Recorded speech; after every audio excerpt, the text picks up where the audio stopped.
आपलं हार्दिक स्वागत आहे.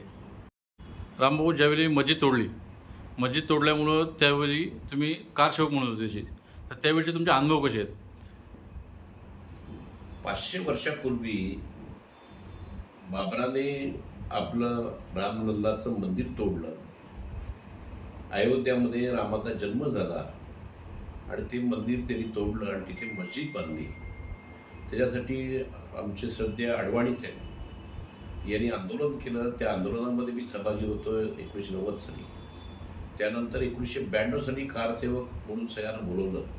त्यामध्ये मी, आमचा संघ परिवार जवळ 100-125 लोक कुळगाव बंधावरून आम्ही तिथे गेलो.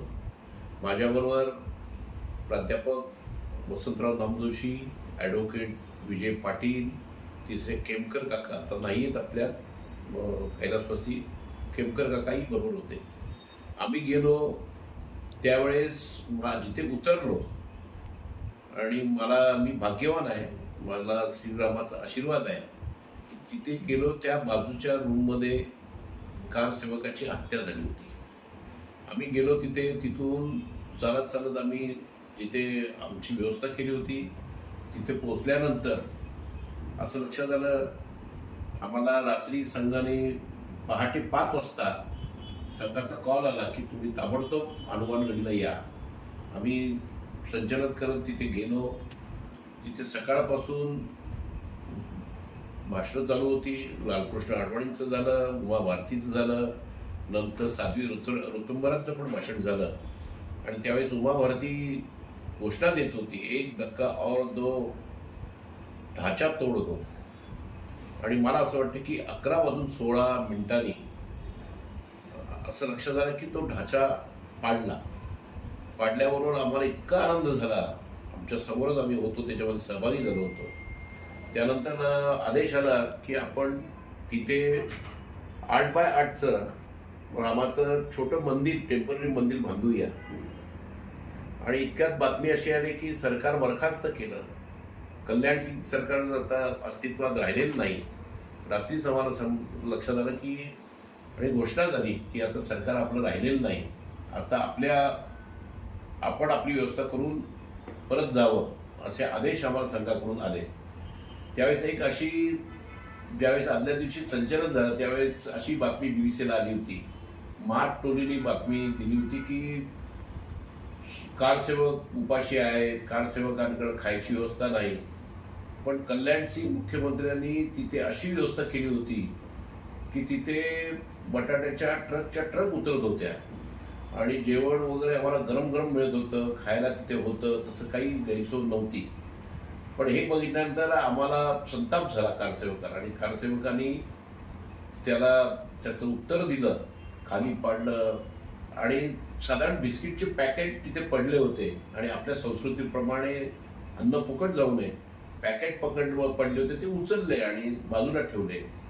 त्याला असं वाटलं की हे पॅकेट हे त्यावेळेस मोठं इंटरनॅशनल चॅनल होतं आणि त्या मार्क टोलीने चावटपणा केला आणि त्यांनी असं दाखवलं की कारसेवक उपाशी आहे, त्यांना खायला मिळत नाही. फक्त पॅकेट जे पडलेले ते उचलले आणि बाजूला ठेवले, खराब चांगले होते आणि अन्न नासाडी करू नये असं आपल्या संतांनी सांगितलंय. मग त्याला काय चूक केली, मग त्याची खूप प्रसिद्धी झाली, पण आम्ही त्याला धडा शिकवला. त्यानंतर आम्ही तिकडे गेलो. 11:16 उमा भारतीने घोषणा दिली की एक धक्का और दो, बाबरी ढाचा तोड दो.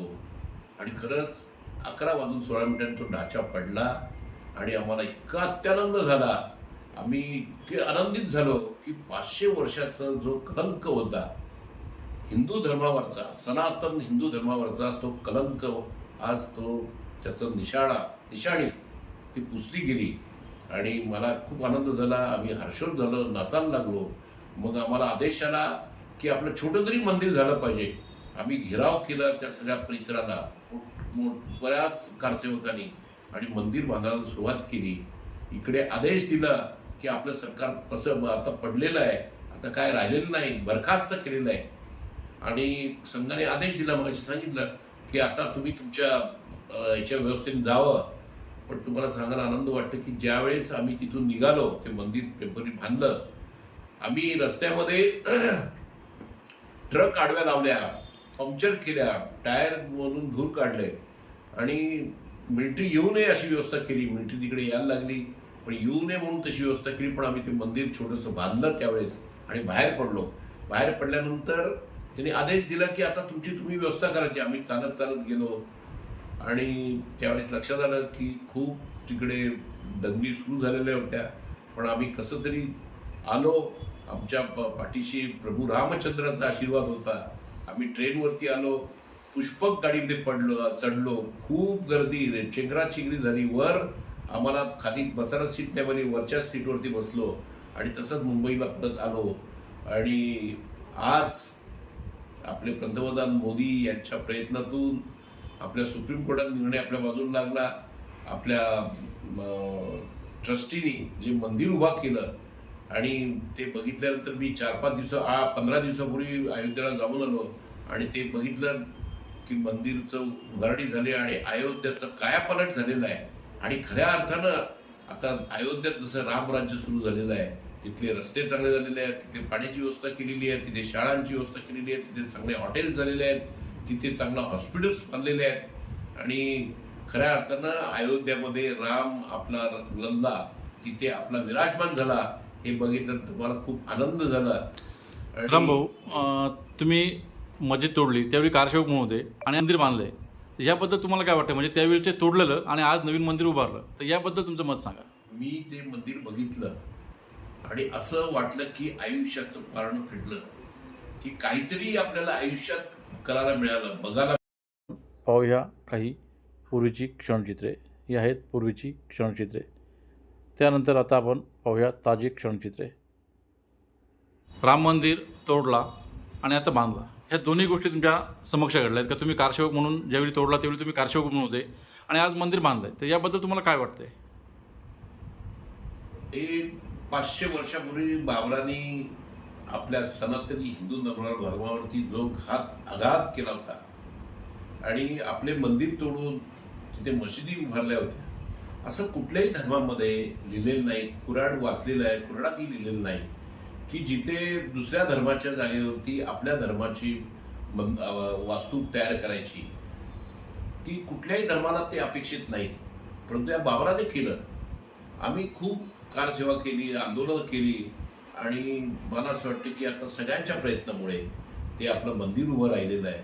आमचा रामलल्ला, आमच्या आस्था आहेत, सनातनी हिंदू धर्माच्या आस्था, की आमचा रामाचा जन्म झाला, तिथे रामाची मूर्तीचं प्राणप्रतिष्ठा झाली आणि मोठा लोकार्पणाचा सोहळा झाला. हे बघून मला खूप आनंद झाला, आनंदोत्सव झाला.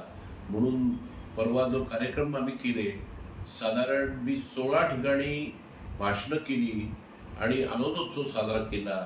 गोपाळनगर इथे केला, रामनगरीत केलं, गावदेवी मंदिर इथे केलं, स्टेशनजवळ विवेकानंद नगर केलं, नंतर मनीषा आंबेकर यांच्या इथे जाऊन तिथेही कार्यक्रम केला, प्लस कात्रप तलावाच्या इथे आम्ही जाऊन उत्सव साजरा केला.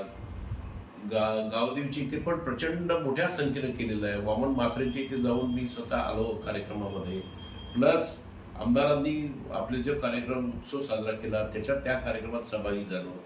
वेगवेगळ्या ठिकाणी कारसेवक म्हणून आमचा सत्कार झाला.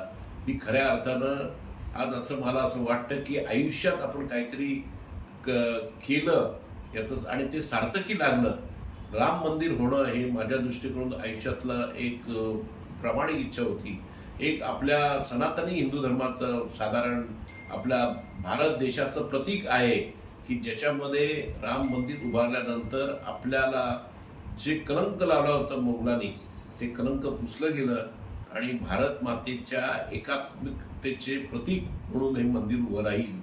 आणि मला असं वाटतं की मी गेलो आता 8-10 दिवसापूर्वी, त्यावेळेस मला लक्षात आलं की अयोध्याचं कायापालट झालं आहे, रस्ते चांगले झालेले आहेत, विमानतळ झालं आहे, हॉस्पिटल झालं आहे. आणि हे सगळं बघितल्यानंतर अशाच सोयी आपल्या भारत देशामध्ये सगळीकडे होईल आणि खऱ्या अर्थाने रामराज्य इथे येईल.